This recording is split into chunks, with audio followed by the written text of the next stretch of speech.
Mis adversarios hoy se levantan, pero firme estaré. No temeré al mal, no temeré al dolor. Mi ayuda viene ya, mi ayuda viene ya. Oh, mi Dios, tú no tardarás, refugio eres tú siempre. No temeré, tu promesa es real, mi Dios vencerá siempre.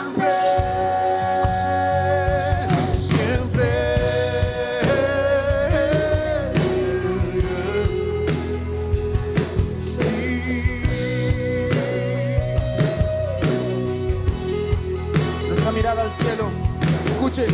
Problemas surgen, tormentas vienen, mas yo descanso en ti. Los hijos descansan en su papá. No temeré al mal, no temeré, no temeré al dolor. Mi ayuda viene ya. Mi ayuda viene ya.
Dale fuerte el aplauso al Señor ahí. El mensaje hoy se titula Una fe extrema. Cuando no tienes más nada que solo fe y aún esta te está faltando. Parece el título largo, pero no encuentro manera de resumirlo. Una fe extrema. 2 puntos. Cuando no tienes más nada que solo fe y aún esta te está faltando. Y yo hace 2 domingos hablé justamente de una fe profunda. Ese tipo de fe que sostenemos en los momentos más difíciles de nuestras vidas. Cuando no tenemos más nada que agarrarnos ni sustentarnos más que solamente las promesas de Dios. No tengo nada, no tengo plata, no tengo salud, no tengo futuro, no tengo familia, no tengo nada. Lo único que tengo es la fe en Dios. Nada más que eso.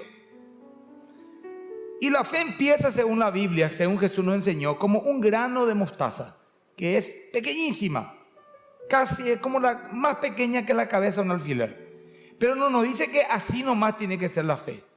Esa semilla tiene que ser plantada y crecer hasta ser la mayor de las hortalizas, ¿verdad? Y debe de ser un árbol grande que eche raíces profundas. Es por un tipo de fe, o es un tipo de fe la que te estoy hablando, que te sostiene cuando todo está en contra de vos.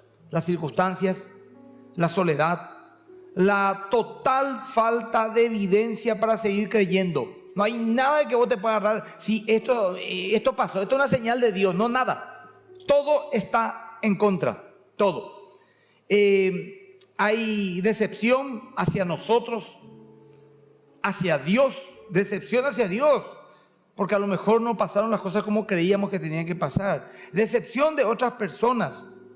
Cuando terminamos en un lugar donde jamás creímos que íbamos a terminar. Y no sabemos ni cómo terminamos donde terminamos. Un divorcio, un problema de salud, la ausencia de alguien que amamos. Estamos en un lugar donde jamás creí que iba a estar.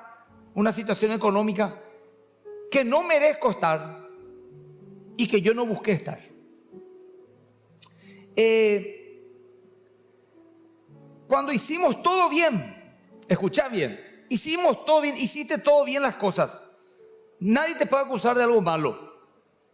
Creíste con todo tu ser, pero aún así no se dieron las cosas como creímos que se tendrían que haber dado. Cuando estamos en una soledad tal que nadie literalmente va a poder entendernos y sabemos que no nos van a entender. Y nos damos cuenta que no nos entienden. Entonces nos resignamos a vivir solos esa soledad. Llega un momento en que tenemos que subir solos al monte, a la altura, a la colina, y buscar la provisión de Dios. Y como ejemplo, uno de los que voy a dar hoy es de una fe extrema, es Abraham. Abraham, que cuando tenía que subir al monte Moriah para sacrificar a su hijo, al hijo de su promesa, al que Dios le dijo, en este te será llamada descendencia, en quien tendría herencia, en quien estaba toda su esperanza, todo su legado, de quien saldría una nación escogida, por el quien vendría el Mesías. Dios le ordenó que lo mate. Vamos a leer la historia, Génesis 22. No voy a centrarme todo en esta historia, pero va a ser gran parte de mi mensaje. Para mí uno de los capítulos más importantes de la Biblia, sin duda alguna, más determinante, es una bisagra en la historia de la fe de la humanidad. Y dice Génesis 22, aconteció después de estas cosas que probó Dios a Abraham y le dijo a Abraham, y él respondió, heme aquí. Y dijo, toma ahora tu hijo, tu único hijo, Isaac, a quien amas, y vete a tierra de Moriah y ofrécelo allí en holocausto sobre uno de los montes que yo te diré. Y Abraham se levantó muy de mañana y enalbardó su asno y tomó consigo 2 siervos suyos y a Isaac su hijo, y cortó leña para el holocausto y se levantó y fue al lugar que Dios le dijo. Al tercer día alzó Abraham sus ojos y vio el lugar de lejos. Entonces dijo Abraham a sus siervos, esperad aquí con el asno, y yo y el muchacho iremos hasta allí y adoraremos y volveremos a vosotros. Y tomó Abraham la leña del holocausto y la puso sobre Isaac su hijo. Y él tomó en su mano el fuego y el cuchillo y fueron ambos juntos. Entonces habló Isaac a Abraham su padre y dijo: Padre mío. Y él respondió: heme aquí, hijo mío. Y él dijo: he aquí el fuego, la leña, mas ¿dónde está el cordero para el holocausto? Y respondió Abraham: Dios proveerá de cordero para el holocausto, hijo mío. E iban juntos. Ese Dios proveerá, el famoso Jehová Jireh. Dios proveerá. Y cuando llegaron al lugar que Dios le había dicho, edificó allí Abraham un altar y compuso la leña y ató a Isaac su hijo y lo puso en el altar sobre la leña, y extendió Abraham su mano y tomó el cuchillo para degollar a su hijo. Entonces el ángel de Jehová le dio voces desde el cielo y le dijo: Abraham, Abraham. Y él respondió: heme aquí. Y dijo: no extiendas tu mano sobre el muchacho ni le hagas nada, porque ya conozco que temes a Dios, por cuanto no me rehusaste tu hijo, tu único. Entonces alzó Abraham sus ojos y miró, y he aquí en sus espaldas un carnero trabado en un zarzal por sus cuernos. Y fue Abraham y tomó el carnero y lo ofreció en holocausto en lugar de su hijo. Y llamó a Abraham el nombre de aquel lugar: Jehová proveerá, Jehová Jireh. Por tanto se dice hoy: en el monte de Jehová será provisto. Es simple, en el monte de Jehová será provisto. El monte en la Biblia simboliza, es un lugar alto. El monte es un lugar alto, una colina, como muchas que hay en la zona de Paraguarí, un lugar alto. Y simboliza el encuentro con Dios. Y es allí, cuando nos encontramos con Dios, donde tenemos la provisión que necesitamos para nuestra vida espiritual y para todas las áreas de nuestra vida que necesitamos. Ahora, es inimaginable sentir lo que pudo haber sentido Abraham desde que Dios le dio la orden hasta que le dio el cordero que sustituye a su hijo 3 días después. ¿Te acuerdas? Le dio la orden, 3 días de camino hasta que ocurrió lo que ocurrió. Preparó su asno, mandó llamar a 2 sirvientes, juntó provista para 3 días y alzó a su hijo. Iba a cometer un asesinato a su propio hijo. Nadie lo sabía, solamente él tenía en su corazón eso. ¿Qué conflictos, yo me pregunto, más profundos habrá tenido esos días en su mente? ¿Qué lucha mental habrá tenido él? ¿Cómo administró tanta tensión y confusión? Es como que te vaya al médico y te diga: mira, te hicimos un análisis preliminar y hay cosas que no me están gustando, pero va a tomar varios días hacer el estudio completo para determinarte qué es lo que tenés. Esos días vos no tenés ganas de comer, no tenés ganas de salir, no tenés ganas de nada. Te sentís, te aprieta el pecho, te falta el aire, te pasan 1000 cosas por la cabeza. Pongo un ejemplo de ese tipo porque Dios no le va a pedir a nadie hoy matar a su hijo.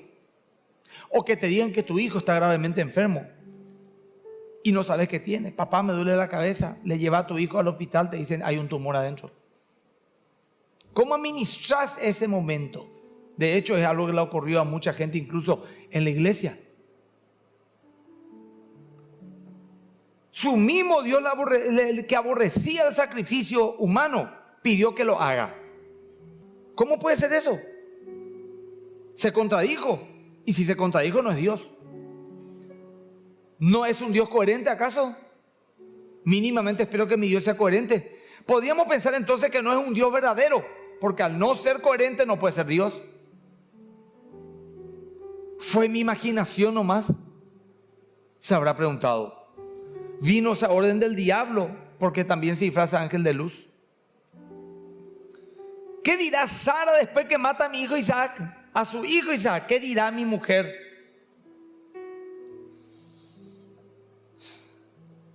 ¿Qué clase de padre mata a su amado hijo? ¿Y qué clase de Dios pide que se haga tal cosa? Habrá dicho en un momento de rabia.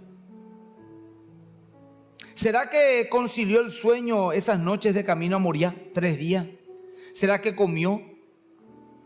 Porque cuando uno tiene angustia no tiene hambre ni tampoco quiere dormir, ni puede dormir por la ansiedad que tiene. Es horrible tener una ansiedad que no puede dormir, una preocupación. Te levantas a la madrugada, le ves a todo durmiendo y vos no puedes dormir. Querés llamarle a alguien que te consuele o que te diga algo, que te aliente, y estás solo o sola. Nadie está a tu lado. Te preocupa muchísimo lo que va a pasar. Solamente vos sabés lo que está ocurriendo, pero nadie te entiende. Cuando uno tiene tanto cansancio emocional, y si le sumamos la edad de Abraham, Y la larga travesía a pie de 3 días, podemos creer que no comió, ni bebió, ni durmió. De seguro oraba, categóricamente, como todos lo hacemos cuando vamos a enfrentar una situación difícil. De seguro preguntaba a Dios qué estaba pasando, pero él no hablaba, Dios no hablaba. La última orden fue: mata a tu hijo, punto. Se acabó la voz. Podemos imaginarnos muchas cosas. Podemos imaginarnos lo que pensó, lo que habló con su hijo, qué habrá hablado con su hijo esos días. Papá, mira por aquel, qué lindo mi hijo. ¿Viste cuando tensamente esa sonrisa pesada? Papá, vamos a comer esta cecina. Aquí traje un poco de arroz. Vamos a cocinar, papi. Yo te voy a cocinar algo rico, papá. Sí, mi hijo. Papá, ¿qué te pasa? Nada, mi amor, está bien. ¿Te sentí mal, papá? No, mi amor.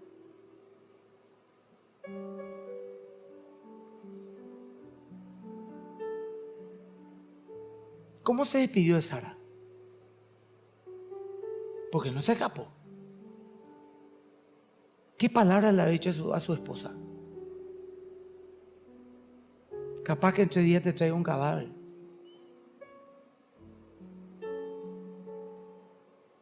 De seguro Sara, yo creo que le encomendó el cuidado como buena mamá a su hijo. Me imagino, Abraham, cuida como a tu vida a nuestro hijo. Cuidado con los acantilados, los asaltantes, las serpientes, que coma bien, que no se insole, que no se lastime. Sabes que Él es nuestra vida, sabes que Él es la promesa de Dios para nosotros, lo tuvimos en nuestra vejez, sabes que en Él está nuestra esperanza. Sabes todo lo que lo buscamos y esperamos. Cuídale, mi amor, ¿sí? Te amo. Y le dio un beso a su anciano marido. ¿Cómo habrá tomado esas palabras él?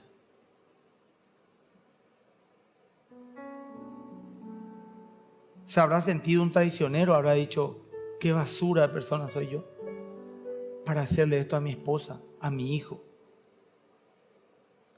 No solo iba a matar a su hijo, él iba a cargar un dolor insoportable a su esposa. Su reputación se destruiría. Todo por una voz que oyó, por una fe.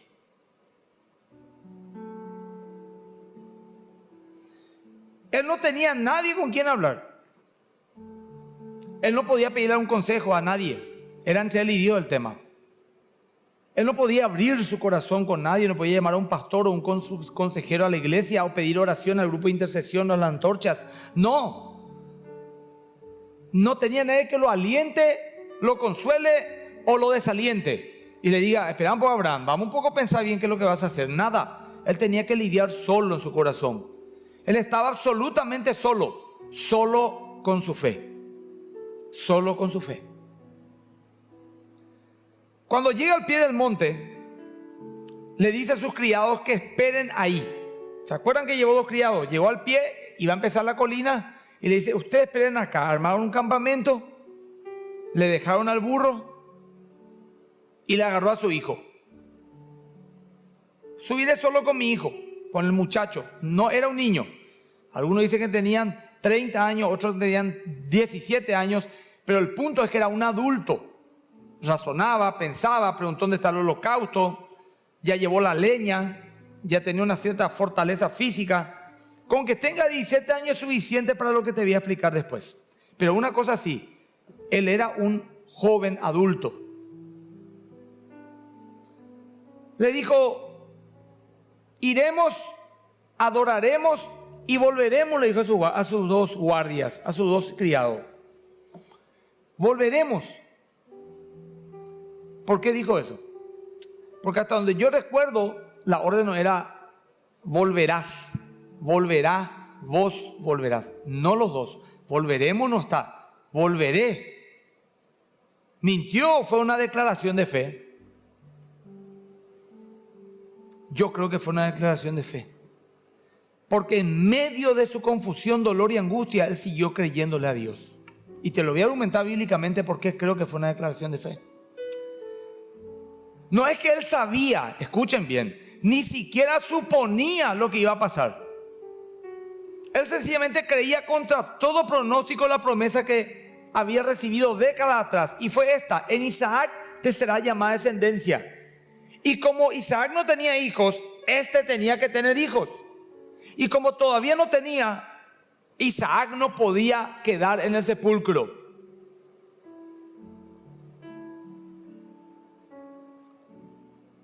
El libro de Hebreos nos cuenta por revelación, porque esto no está en Génesis, pero el autor de Hebreos, por revelación divina, porque está en la Biblia, nos dice qué pensó o qué tenía en mente Abraham en ese momento. Y vamos a ir a Hebreos 11, 17 al 19. Ahí nos dice qué pensó Abraham. Hebreos 11, 17 al 19. Dice: por la fe Abraham, por la fe, no por evidencia, por la fe Abraham, cuando fue probado, ofreció a Isaac. Y el que había recibido las promesas ofrecía a su unigénito. O sea, que el que recibió la promesa de que en este será bendita tu generación, le ofrecía a esa única fuente para que se cumpla la promesa en la cual él creía. ¿Me siguen, gente?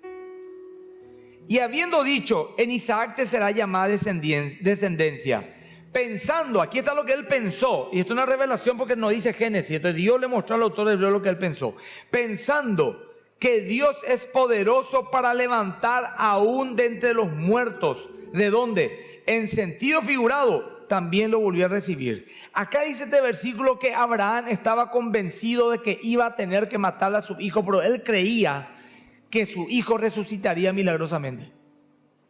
Ese era el pensamiento de Abraham. Por eso dijo: volveremos. Él creía que iba, según esta revelación, a concretar el sacrificio. Pero dice el autor, figuradamente es lo que hizo.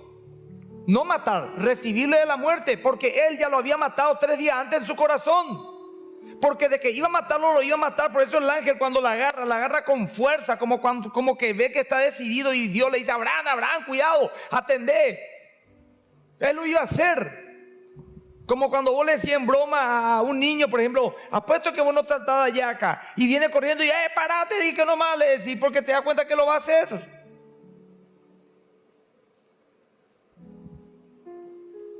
Entonces dice aquí, en donde en sentido figurado también lo volvió a recibir, porque aunque no concretó, porque conocemos la historia, sí lo concretó en su corazón. Él le dio muerto a su hijo. Como cuando te dice alguien: tu hijo está enfermo, y vos decís: sé que va a morir. Perdón que ponga ejemplos tan duros, pero quiero que tengamos por lo menos en algo la empatía para entender lo que voy a decir después. Es como que ya él dijo: de que voy a hacerlo, lo voy a tener que hacer. Abraham pensaba de hecho que tendría que ofrecer a su hijo, cosa que sabemos que no se concretó.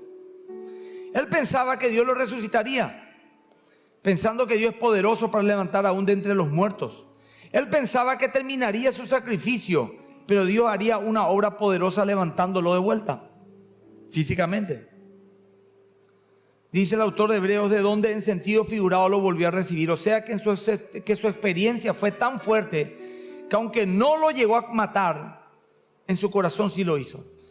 En su corazón se convenció que su hijo moriría, lo cual nos muestra que él esos 3 días lo vivió como si su hijo en verdad hubiera muerto. ¿Puede haber un dolor más grande que la muerte de un hijo? Dios nos guarde libre. Hay un dicho que dice: si se te muere tu pareja, eres viudo o viuda.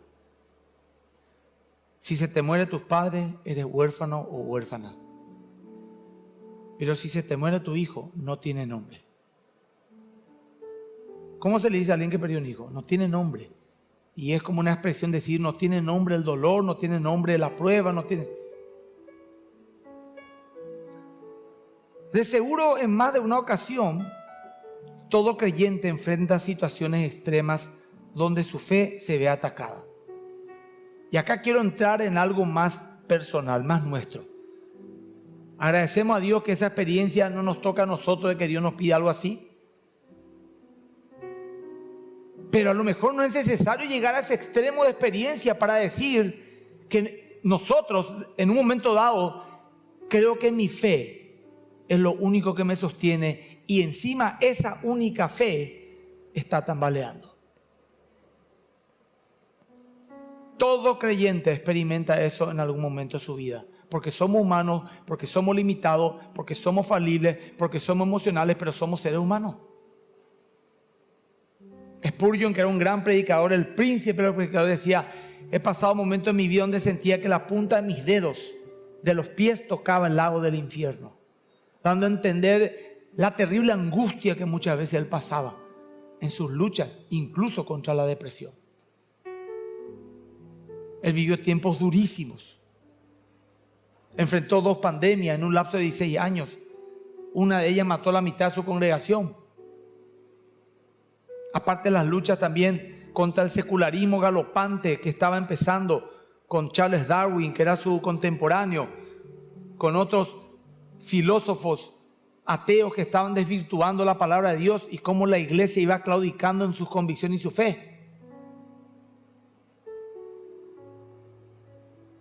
Hay veces que esas circunstancias extremas no serán precisamente algún problema o prueba puntual. Ojo, a veces no hace falta tener un problema. Hay gente que dice: vos no tenés un problema, ¿por qué es lo que está así? No hace falta tener problema para veces para uno verse muy conflictuado. Por favor, no seamos hipócritas. Como que uno desmerita la lucha personal de alguien cuando le dice: tenés todo y lo mismo estás mal. Hay veces que no hace falta tener problemas para estar mal. A veces son cuestiones internas de uno. Preguntas que se hacen, preguntas existenciales, conflictos. Pueden ser que sean sencillamente pensamientos, que uno tiene cuestionamientos, crisis emocionales que se dan en la vida, y nos preguntamos muchas veces: ¿dónde está Dios? Incluso el mismo sufrimiento de la gente, la injusticia de la vida, nos podrían llevar a hacernos esa pregunta. A lo mejor nosotros lo sufrimos, pero vemos tanto sufrimiento y decimos: ¿y después? La Biblia misma nos muestra que el dolor nos lleva a dudar muchas veces nuestra fe. La Biblia. Y quiero hablarle a aquella gente que está ahora con dolor, con incertidumbre en esta pandemia. Se le murió un ser querido, tiene miedo a la muerte, está quebrado económicamente, tiene un terror a lo que nos pueda deparar el 2021, cree que la gran tribulación está a la puerta. Mira a su hijo pequeño y dice: ¿qué será de ellos? Hay mucha gente que está así. A vos te quiero decir hoy algo: que el dolor tuyo o ajeno muchas veces nos lleva a tener cuestionamiento hacia Dios. Ejemplo bíblico: Juan el Bautista. Él, estando en la cárcel, le mandó llamar a 2 de sus discípulos para hacerle llegar a Jesús una pregunta: ¿eres tú el que había de venir o tenemos que esperar a otro? Hacía apenas tal vez unas semanas que Juan el Bautista le había bautizado y tuvo una revelación divina, donde vio al Espíritu Santo bajar como paloma, y una voz del cielo oyó audiblemente diciéndole: este es mi Hijo amado en quien tengo complacencia, a él oíd. Y este hombre en la cárcel, ante la probabilidad que luego se concreta de ser decapitado como un profeta, pero un ser humano al fin, se pregunta: pensé que Jesús me iba a poner entre sus 12. Es mi primo hermano. O mi primo, mejor dicho. No hermano, primo. No vino todavía a visitarme. Jesús no se fue ni una a visitarle.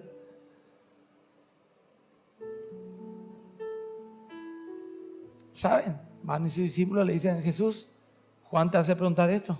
Y le dice: díganle a Juan que los pobres son consolados, los enfermos son sanados, los cojos caminan, los ciegos ven, y es predicado el evangelio. Díganle eso a Juan, como diciéndole que Juan vea mis obras, si yo soy o no el que había de venir. Y cuando le dicen: gracias Jesús, una cosa más, y díganle: bienaventurado el que no haya tropiezo en mí. ¿Qué significa esto? Bienaventurado el hombre aquel que, aunque yo no haga lo que él cree que yo tengo que hacer, o aunque yo permita cosas que él cree que no debería permitir, aún así no duda de mí. Bienaventurado aquel que no haya tropiezo, no se escandaliza, no se ofende por lo que Dios permite en su vida.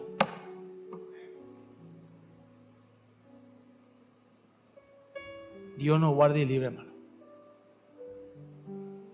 Pedro, luego de haber jurado que moriría, por Jesús. Ahí en unos versículos. Le mandó al frente a todos los 12, le dijo: todos ellos van a correr, pero yo voy a morir contigo. Fue apresado Jesús.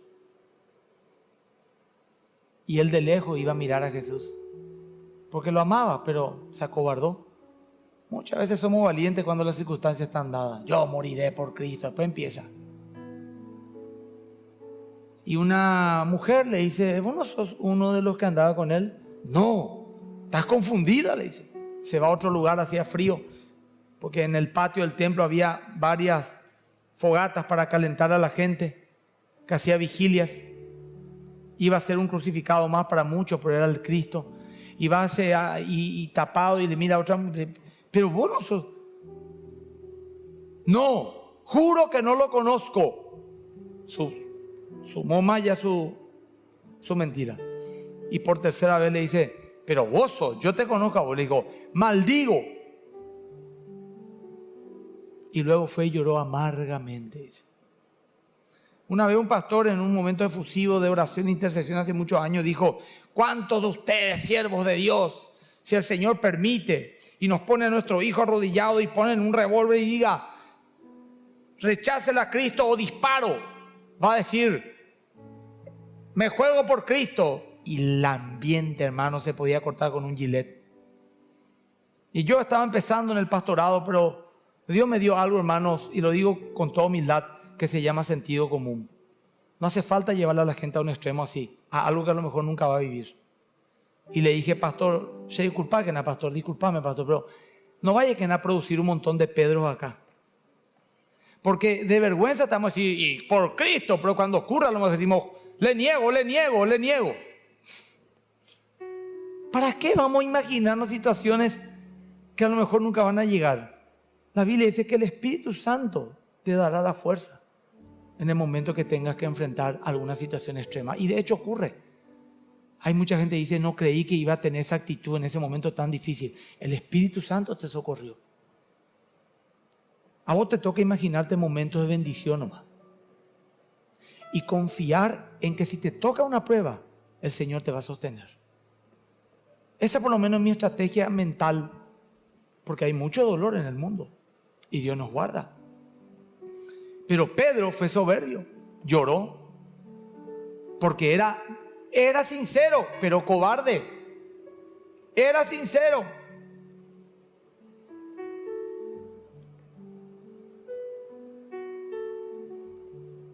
Satanás le dijo: le quiero zarandear como a trigo. Así que el mazo de trigo golpeando y salía los granos. Salían los granos. Zarandear como a trigo. Impactante cuando un campesino judío o palestino zarandeaba el trigo. Te impacta. Te vuela todo. Y yo le pedí al Padre que no te falte la fe. ¿Qué le dijo? Yo le pedí al Padre que la provisión llegue. Yo le pedí al Padre que esté un amigo tuyo que tanto amás a tu lado ese día. Yo le pedí al Padre que te salve de la situación. No, yo le pedí al Padre que tu fe no falte. ¿Sabe qué le digo Jesús con eso? Yo le pedí al Padre que te dé la herramienta más poderosa que pueda haber para que venza la tentación. Tu fe.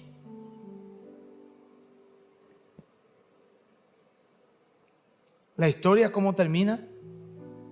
Jesús restaura a Pedro y Dios lo pone como líder de la iglesia. Así que tu pozo de hoy puede ser una catapulta para tu máxima proyección en poco tiempo más. Jesús mismo en la cruz, en el momento más extremo, que dijo: Dios mío, ¿por qué me has abandonado? Sabemos la explicación teológica, pero de manera simple podemos también ver a un hombre luchando férreamente en su mente y corazón por su fe. Porque Jesús era también 100% hombre, aunque era Dios. Pero su dolor y la experiencia espiritual de la carga del pecado de la humanidad sobre él era tan inimaginablemente enorme que hoy yo ni siquiera podemos orillar. Que él exclama el Salmo 22 y dice: Dios mío, ¿por qué me has abandonado? Podemos poner innumerables ejemplos de la Biblia: Job, Noé, David, Elías. Elías no le pidió que le lleve directo. Llévame nomás ya, Señor. ¿Y sabe qué hizo Dios? Le llevó. Le llevó. Él dijo seriamente: Señor, llévame. ¿Vos sabés lo que es el extremo de decir: Señor, quiero hoy estar contigo? En otras palabras, quiero morirme. No tengo más nada que me alegre en este mundo. Vivimos tiempos muy difíciles. La gente es muy rebelde. Yo estoy lleno de ti, no puedo soportar. Llévame. Le llevó. No le mató. Le llevó, dice, con un arrebatamiento, porque es también un símbolo profético lo que va a ocurrir en el Apocalipsis, el arrebatamiento de la iglesia. Le lleva y le pone a Eliseo en vez de él. Los apóstoles y millones más en la historia de la cristiandad, que a pesar de la terrible lucha permanecieron firmes. En Efesios 6, 10 al 13, que dice: por lo demás, hermanos míos, fortaleceos en el Señor y en el poder de su fuerza, vestidos de toda la armadura de Dios, para que podáis estar firmes contra la acechanza del diablo. Porque no tenemos lucha contra sangre y carne, sino contra principados, potestades, huestes espirituales de maldad en las regiones celestes. Por tanto, tomad toda la armadura de Dios, para que podáis resistir en el día malo, y habiendo acabado todo, estar firmes. Quiero decirte algo concreto en estos pocos minutos que me quedan. Si vos decís: yo estoy descripto en tu prédica, pastor, yo estoy viviendo eso ahora. Mi fe es un joven que está en la universidad y le están confundiendo con su fe. Es un padre que su hijo está lejos. Es un matrimonio que se está destruyendo. Es alguien que sencillamente está pasando por un momento de luto o de enfermedad o de un dolor o una confusión extrema o de ansiedad o de incertidumbre. No sé, hoy ahí donde estés, o en tu cama, en tu casa, si estás hoy acá presente, te quiero decir algo. Atribuíle todo ataque, atribuíle toda duda, atribuíle toda lucha que tenga ahora mismo a algo espiritual, porque es espiritual, no es humano. Aquí dice: fortaleceos en el Señor y en el poder de su fuerza. ¿En qué te debe fortalecer? ¿En un mejor sueldo? ¿En que tu matrimonio se restaure? ¿En que tu hijo regrese su rebeldía? ¿En que te sanes? No, en el Señor y en el poder de su fuerza. Es espiritual. Vestidos de toda la armadura de Dios, para estar firmes contra la acechanza del diablo. El diablo es espiritual. La armadura de Dios es espiritual. Porque no tenemos lucha, y es clarito, contra sangre ni carne, contra seres físicos, sino contra seres espirituales. Tomen la armadura de Dios. Es una armadura espiritual. Resistan en el día malo. Es la lucha de nuestra fe. Y habiendo acabado todo, estar firmes. Repetí conmigo. En el nombre de Jesús, te voy a dar una verdad. Te voy a dar una verdad absolutamente comprobable. Y quiero que digas conmigo: todo mal momento se va a acabar. No importa cuánto dure, se va a acabar. Todo mal momento se acaba. Habiendo acabado todo, porque se va a acabar, estar firmes. Es más, el mal se acabará luego por completo algún día, y estaremos eternamente en un lugar donde ya no hay llanto ni dolor. Cuando Abraham iba subiendo al monte, a la colina, él estaba avanzando hacia la cima. Imagínate una colina, en una llanura, una colina, ponerle que tenga 40, 50, 60, 80 metros de altura, pero no así esas colinas tan paradas que tenés que escalar. Esas colinas que van subiendo gradualmente. ¿Me explico, verdad? Cerro le decimos nosotros. Él caminaba, él cuando subía con su hijo, ¿sabe cómo caminaba? Totalmente a ciegas. Él lo único que veía era la cima, el encuentro con Dios. Ahí tenía que concretar. Y él caminaba. Él caminaba a ciegas. Él no podía ver el carnero que subía del otro lado del monte. Él solo confiaba. Él no tenía motivos razonables o humanamente razonables para confiar, pero él creía. Todo estaba en su contra. La voz de Dios que dejó de oír, su conciencia, el amor hacia su hijo, el amor hacia su mujer, su esperanza, su reputación, su futuro, todo estaba en contra de él. Él lo único que tenía era una fe extrema. Él no sabía que cuando él iba subiendo, me imagino, esto ya lo conté varias veces en varios cultos, él iba subiendo, de repente tenía una lucha y decía, paraba. ¿Qué pasa, papá? ¿Qué necesito, mi hijo? Paraba. Y del otro lado, el cordero, que también Dios le estaba llevando, comía un pastito acá, otro, Dios le llevaba su soberanía, paraba. Abraham decía, bueno, hijo, continuemos. Él no veía nada, caminaba, avanzaba hacia la cima, el cordero avanzaba hacia la cima. De repente decía, no, voy a esperar, retrocedía 5 pasos para, como un impulso de volver atrás. El cordero retrocedía 5 pasos. No, yo tengo que hacer lo que Dios me pidió. Él tiene el control de todo. Avanza, avanza la bendición. Avanza más, hasta que se encuentran la provisión, lo que Dios provee. ¿Por qué el cordero es su bendición? Porque gracias al cordero su hijo no moriría, porque el cordero sería su sustituto. Es como de repente te digan, tu hijo tiene un problema del corazón, puede morir en un mes si no le hacemos trasplante de corazón. Y de repente te enteras que hay un donante, murió una persona. ¿Para vos una bendición? Sí, es una bendición. Es una bendición. Para otro es un dolor, para vos una bendición. Y le dice el doctor, preparen todo bien el corazón. ¿Cómo vos te sentís? ¿Cómo es tu emoción al saber que alguien perdió un ser querido, pero vos vas a verle vivo el tuyo? Por eso es que el cordero es la bendición de Abraham, la mayor bendición de Abraham, porque significaba la vida de su hijo. Entonces muchos de ustedes a lo mejor, o lo que me están viendo, van caminando hacia ese encuentro, su fe está golpeada, nada está a favor de ustedes, pero ustedes digan conmigo, yo lo único que hago es perseverar. Decimos, yo lo único que hago es perseverar. Conozco matrimonios que dicen, esto se acabó. No es poca cosa perder un matrimonio. No es poca cosa perder o un hijo que está rebelde hace años,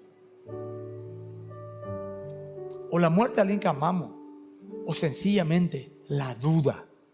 ¿Será que Dios existe?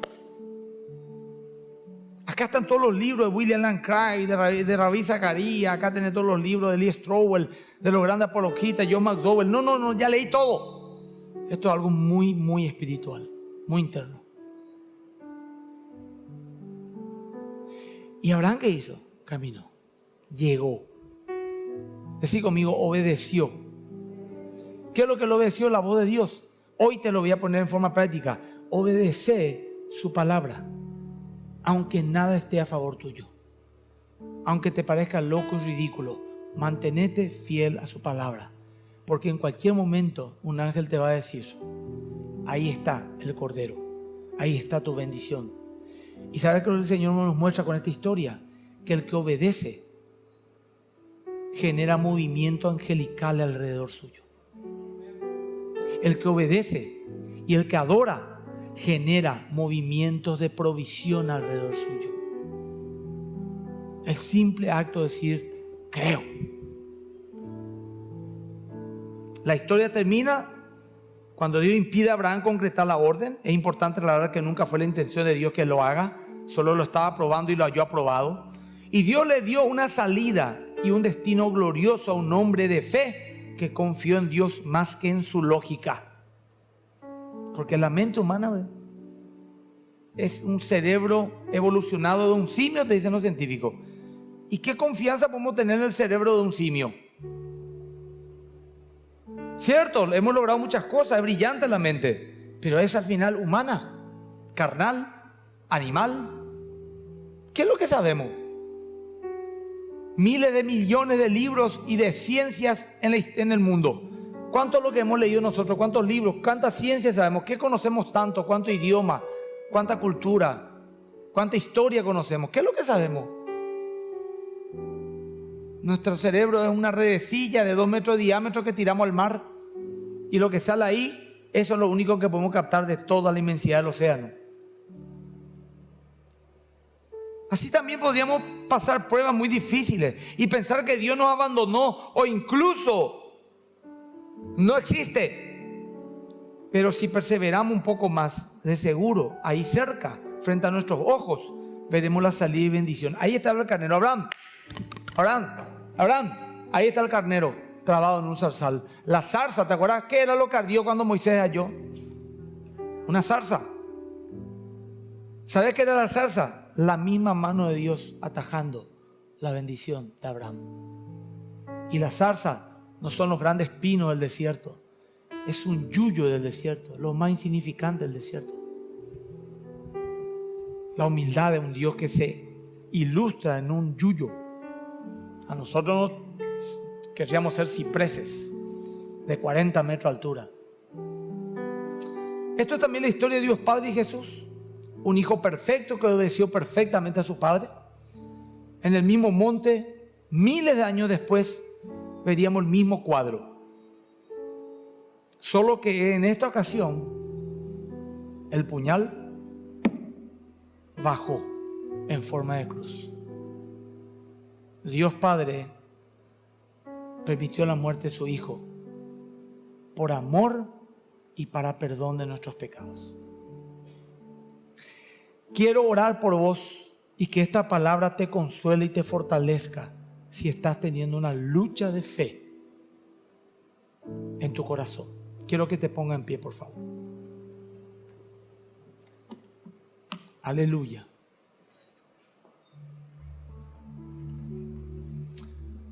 Aleluya, aleluya, aleluya, aleluya. Padre, gracias. Cierra tus ojos, inclina tu corazón. Quiero ministrarte a la distancia porque no podemos hacerlo personalmente. Pero quiero orar 2-3 minutos. Pero quiero que vos ores a Dios. Si a vos te tocó este mensaje y decís, Señor, yo necesito. Señor, te entrego mi salud, te entrego mi familia, te entrego mi hijo, te entrego mi lucha, te entrego mi mente, te entrego mi corazón.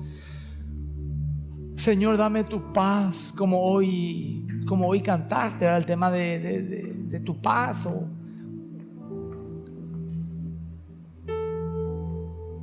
Habla con Dios unos minutos, ahí ministra, te pon tu mano en tu corazón, la otra en tu mente, en tu cabeza, y Señor, toca mis pensamientos. A lo mejor la ansiedad está produciendo que mucha gente sienta dolores que son absolutamente psicológicos, pero le tiene así.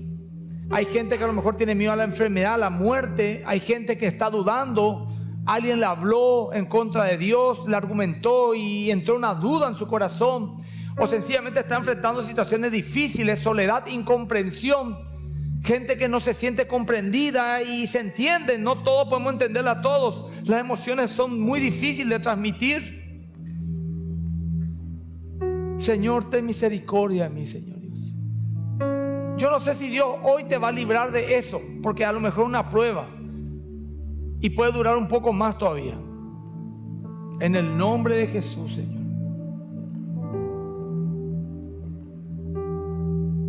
Pero sí te puede dar la provisión que necesitas para vencer y, habiendo acabado todo, estar firme. Y mamá, masora, mamá. Vamos a fluir 2-3 minutos. Quiero que oren en voz audible, por favor. Ahí que vos escuches de tu voz, escucha tu oído. No hace falta que grites, pero puedes decirlo ahí. Señor, proclamo, el mundo espiritual escucha tu voz, no tus pensamientos.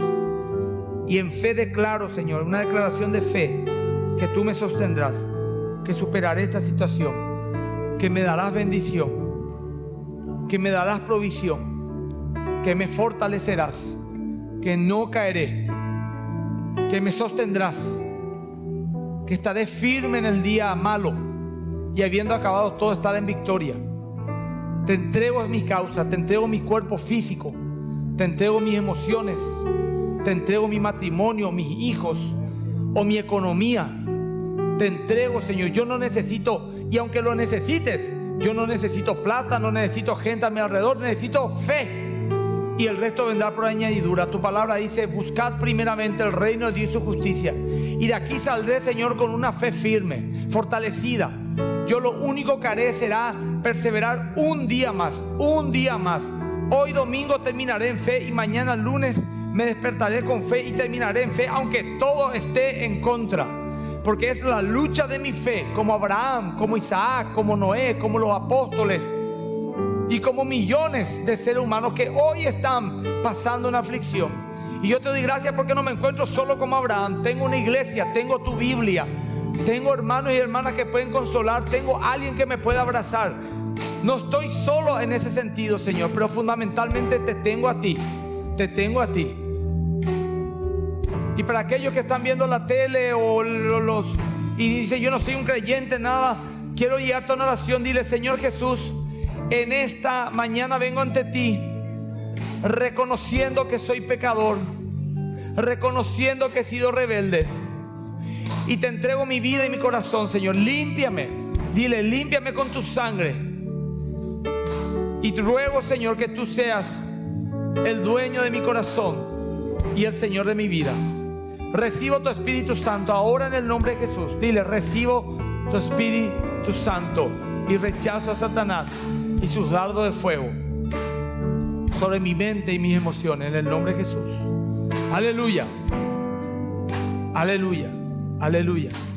Los que vinieron con alguien, bueno, vamos a decir unas palabras ahí. No estás solo, no estás sola. Dale un abrazo si es tu pareja.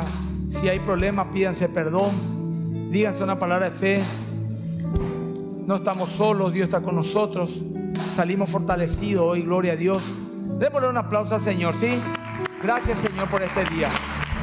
La bendición del Padre, del Hijo y del Espíritu Santo esté sobre todos ustedes.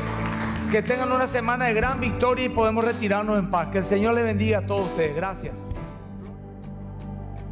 Te revelas cual cordero y león, como el Dios en lo imposible, como el Dios en lo imposible.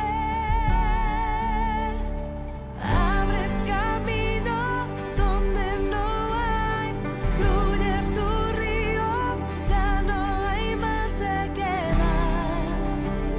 El Dios en lo imposible obrando está.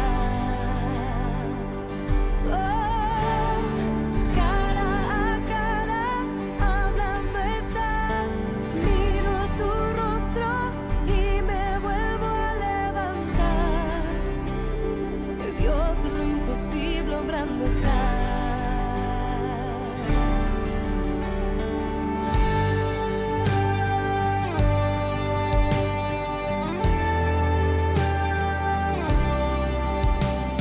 Me llevas al desierto y hablas a mi corazón, me enseñas tus promesas, me vuelvo dependiente de tu voz, me vuelvo dependiente de tu voz.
obrando está. Oh, cara a cara, hablando estás. Miro tu rostro y me vuelvo a levantar. El Dios de lo imposible obrando está.